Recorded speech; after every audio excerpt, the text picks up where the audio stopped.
Then we started stacking the rocks around the buckets. Finally, we placed potted flowers in the buckets. Once again, getting out into the country has given us another great idea. And how about that Boyd and his grouse? There you go. This bird here in Finnish is called a pelkkokana, and that's a field chicken in the Finnish language.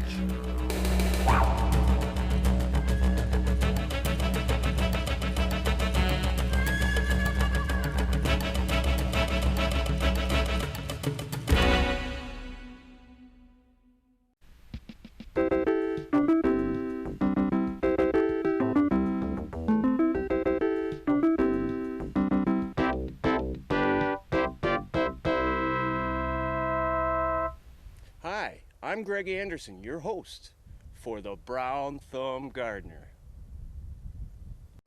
If you can take a plant like this and in a few short weeks turn it into something more like this, you may be one of us. Or if you just hate your neighbor because everything they touch turns green, you must be one of us. Now, as Brown Thumb Gardeners, we're gonna forget about the chemicals. We're going to forget about the books. We're going to stick to the basics. Why? Well, as much as all of us love a picture-perfect yard and garden, who has the time? Who has the energy? There's other things we like to do, like fishing. Got one. Or maybe do just nothing at all.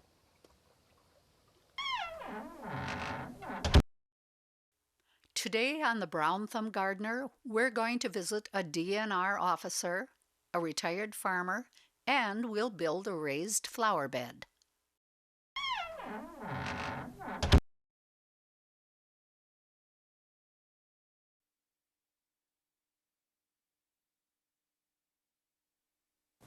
We're here this morning with Blaine Klemick with the Department of Natural Resources. Good morning, Blaine. Good morning, Greg. So tell me, Blaine, what exactly is the DNR? The DNR is the Department of Natural Resources, and it's composed of many different divisions. The divisions such as Ecological Services, Parks and Recreation, Forestry, Waters, Enforcement, many different divisions, all responsible for their respective natural resources and laws to manage. So what division do you work for? Our division is the Division of Fish and Wildlife, a newly created division that's actually combined with the Division of Fisheries and the Division of Wildlife, former. The current DNR Commissioner, Jean Merriam, has just combined the two divisions, and now what we are called is Division of Fish and Wildlife, and I work for the section of wildlife. And what we're responsible for, among many things, is, for example, managing over 1,300 wildlife management areas, covering 1.1 million acres. Throughout the state, there are many different wildlife management areas that are managed specifically for its natural resources and primarily the game species that inhabit those areas. Staffs of area wildlife managers and assistant managers and technicians work hard to manage the habitat for species of wildlife. Some of the other things that the division does do, for example, my job. I am a private land specialist working for the division, or I should say the section of wildlife, Division of Fish and Wildlife. What do you do with the stewardship program, and how does that apply to homeowners? I work as a private land specialist, and the Division of Fish and Wildlife almost 2 years ago hired 6 of us throughout the state.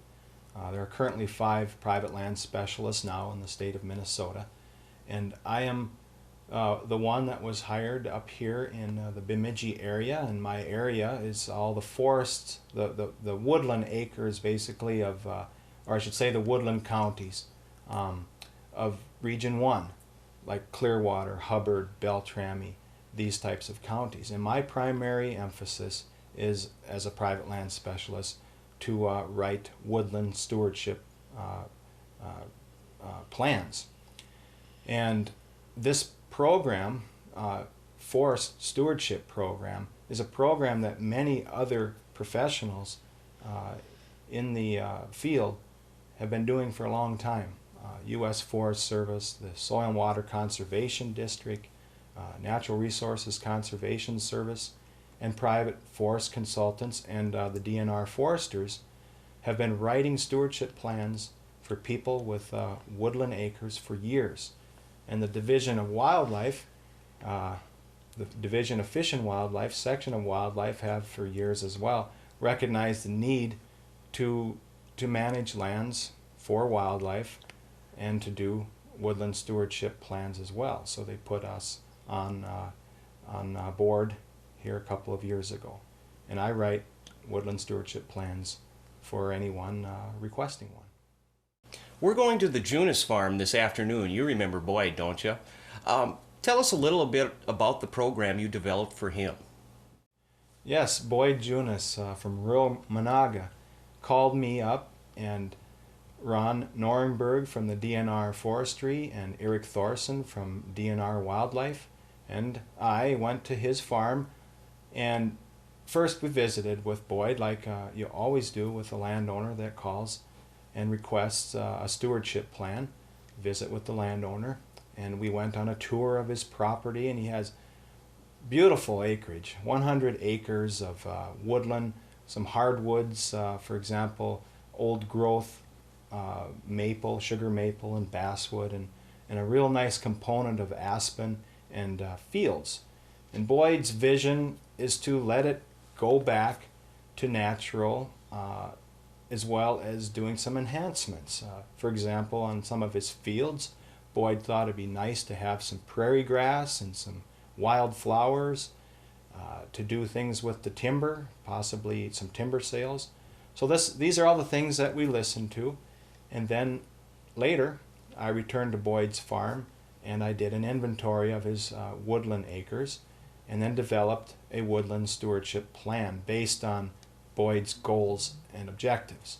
And it's only a conceptual plan. These plans aren't something that a person has to do. They're just management recommendations. And for anyone that has at least 20 acres of woodland acres, they can have a woodland stewardship plan written by the DNR Section of Wildlife. You know, the DNR is a great place to go for answers for lots of questions, so don't be shy to ask. Kids, do you know what this plant is? See what you can find out, and later in the show, we'll give you the answers. Hello, folks. As you venture on into Monaga to the Finnish community, you will be greeted by Mr. St. Urho, a patron saint of Finland, which saved the crops destruction by driving the grasshoppers out for the farmers. Päivä, päivä.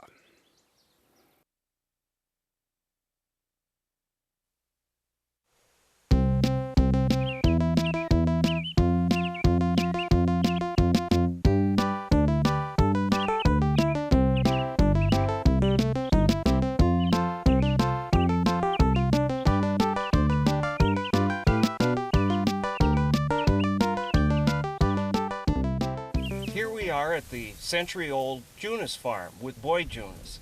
Tell me, Boyd, what brought you back to the farm after all these years? I came back out here to get in touch with nature and see where my hobby of photography will take me out here, where get in touch with the animals, the plants, and just plain nature. How many changes have you seen out here since you put the land back into the stewardship program? I've seen approximately 100% change in vegetation, wildflowers, berry trees, animals, birds, ongoing list of changes every day. Letting the land go back to its natural state has allowed Boyd to get up close and personal with the wildlife here. Just take a look at this.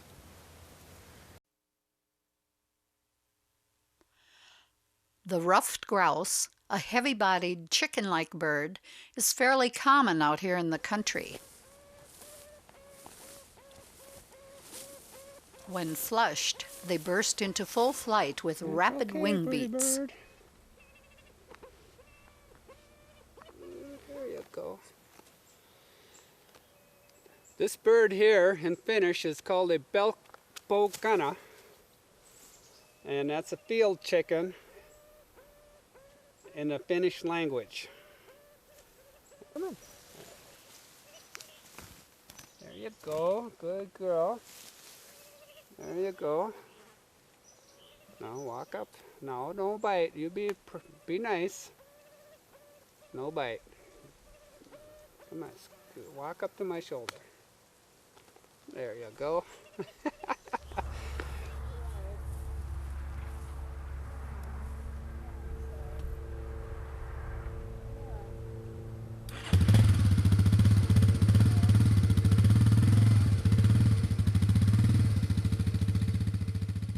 Wow, wasn't that something? Now that's pure country. Natural state, and there's a lot to see out here. Wildflowers, different species of plants and animals. Plenty of gorgeous new things here to enjoy every day. I see. And other than your little friend, what other kind of animals have you got out here? We have a beautiful deer out here, whitetails. We have fox, occasional bear. We can run across these tracks. You've got bear out here? Yes, we do. Are we safe here? Oh, yes. You sure? Yeah. I don't know. The idea of bears and me, I don't know about that. You sure? Oh, positively. They got plenty berries and small grubs that they feed on. They're not hungry.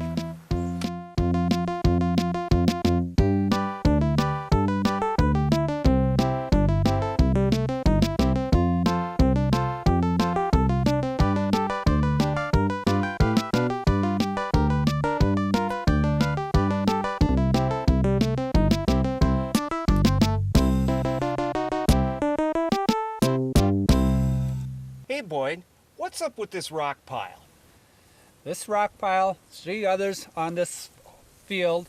I grew up with the rock pile and my 4 brothers during the summer, early summer, when my dad planted row crops in this field like corn or oats. Then we would pick up the rocks, throw them into the pile, go on, pick up another load, throw them onto the pile, and onto the fair we would go. This gives me an idea.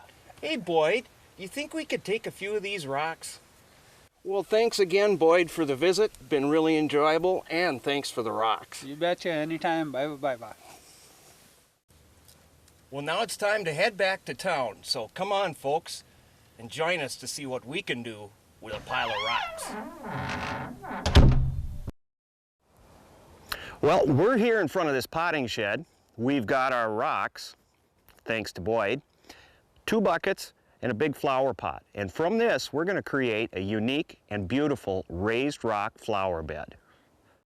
Okay, it's time to get started. We're going to move the buckets out of the way. Let's get rocking. Now, some of these heavier rocks we're going to use in the back, and I'm not going to pick this guy up. I'm just going to kind of roll him over here, save my back a little bit. And let's see, where can we put that guy? I think we'll put this one. Let's see. We're going to roll this into place. Right about there. Okay. And again, we're using the bigger rocks here in the back. Now this bucket is going to set right in there. And let's take another big one here. Move it over here. Now I know that there might be some farm kids watching this probably think we're crazy. That's fine. Maybe we are crazy. Now this isn't setting right quite the way I want, you know. That's the joys of working with rocks, is it's kind of like picking up pieces and making things work. Kind of like a jigsaw puzzle. Actually, I think we'll put this one over here.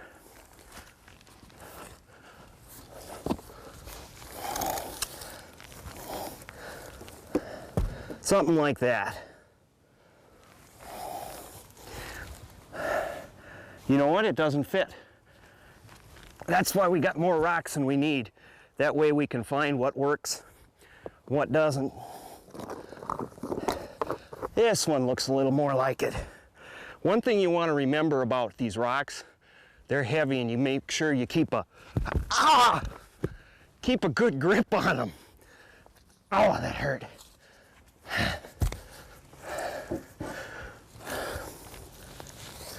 Okay. We'll get that fella right there. Just like that. Now we're going to set this pail in here. What we're doing with these pails and the pot is giving a structure to set and place the rocks around. Then we'll be taking our plants and putting them right into here so that we can take them in and out as we please. In the spring and the fall, if we got a chance of frost, we can simply take the plants out, bring them in the house, keep the good color. Now, as you can see, you get a little bit of the idea here. The buckets and the planter basically hold the form for the rocks, and you can see how it's getting built up here. We got a few more rocks to put in here yet, so let's get to that. Oh, bunch of rocks, huh? And these rocks, you know, they just stack. They'll just set in place. Oh, there's an interesting one. There's a lot of different colors and shapes. And you just kind of plunk them in there and they'll stay. We got lots of different sizes to work with here, different colors.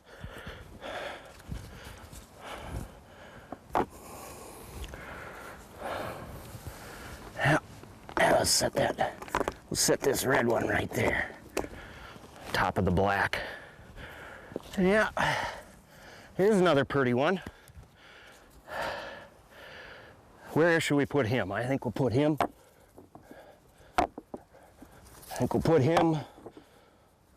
Not there because he don't want to stay there. We'll put him here. There, he'll stay there. Always lift with your legs, not your back. Okay, here's the last pot of flowers. And again, we can take them in, we can take them out, we can change colors. And I think you'll agree that we've really sharpened up the front of the potting shed here, giving it a good bit of color. It's a good curbside appeal project anybody can do. Here is a brief look at how this project might look in front of your home.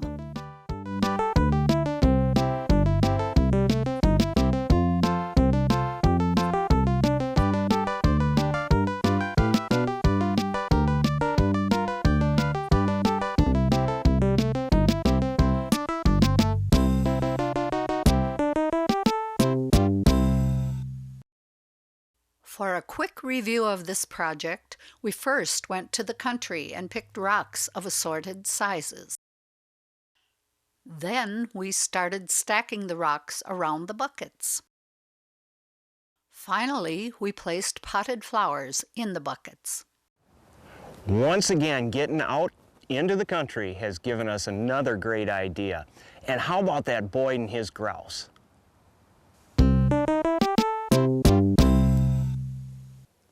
Now it's time for Mail Order Magic. Yes, this is the part of the show where we test out things you may have seen on TV or looked at in the mail order catalogs. Do they really work? We found these watering spikes in a mail order catalog. Now they're supposed to deliver a steady trickle of water to the plants. And since we forget to water plants quite often, we thought it was a good idea. Now here's what we found out, and of course your results might be different, but well, this one trickled the bottle out in about 5 minutes. This one, well, could take 2 months to trickle that one out. And this one didn't trickle at all. What we ended up with is one that works.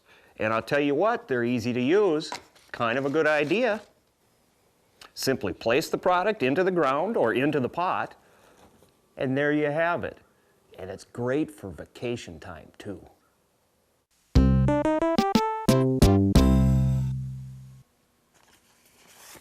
Well, we got this letter from Becky in Roseau, Minnesota, and she says, I've gotten so frustrated with raking the yard in the fall and then having the leaves to blow in, so I have to rake again in the spring. Any suggestions?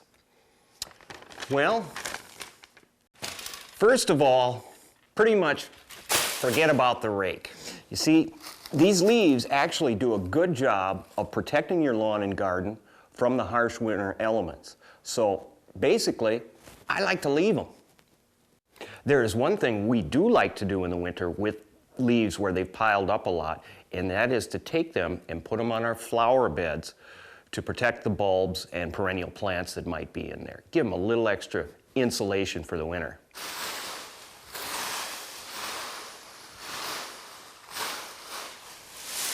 Now, on our children's challenge, you'll be meeting Carly from Sabika. What are you doing?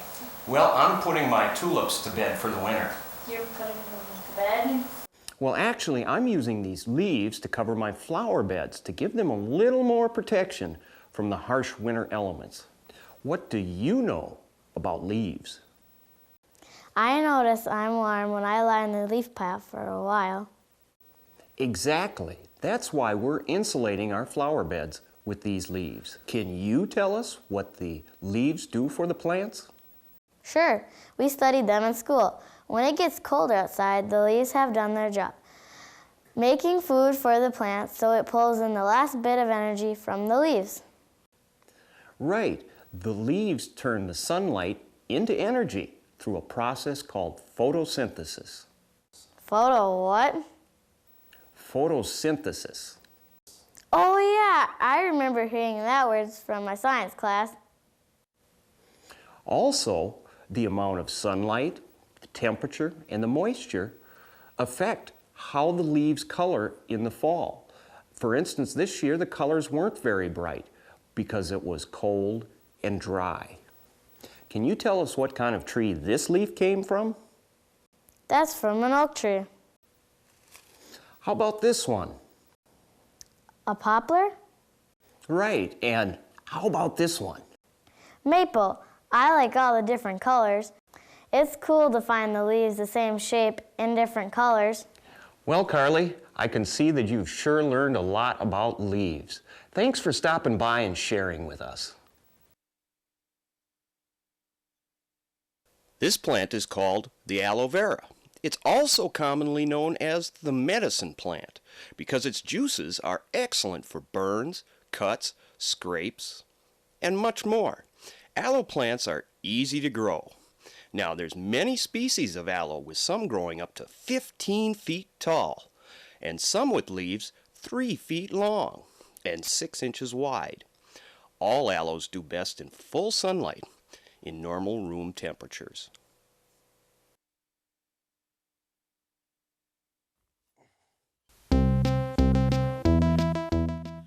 Remember when we took these ferns from the woods and transplanted them? We can tell you that after a month, they're thriving beautifully.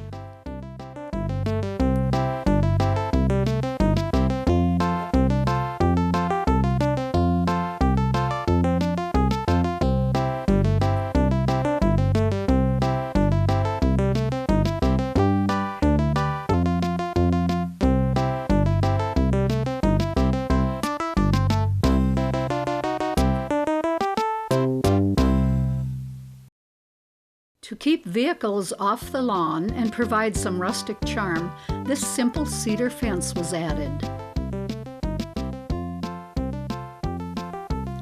These owners wanted something cheery and bright to greet them, so they purchased a big planter and filled it with inexpensive artificial flowers for maintenance-free appeal.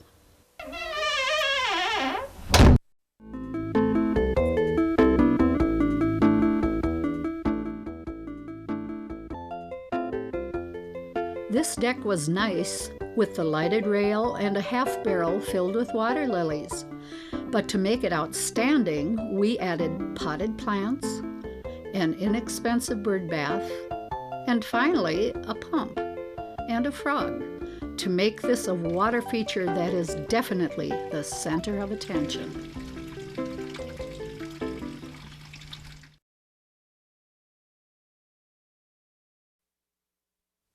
One great place to go is Itasca State Park to visit with the naturalists and see the headwaters of the Mississippi. It's a great place for inspiration for yard and garden projects. Well, that's all for this time on the Brown Thumb Gardener. Thanks for joining us on our trip to the country where we've met some interesting people and seen some fascinating places and brought back some great ideas. So till next time, just remember, don't hate your neighbor and don't forget to water.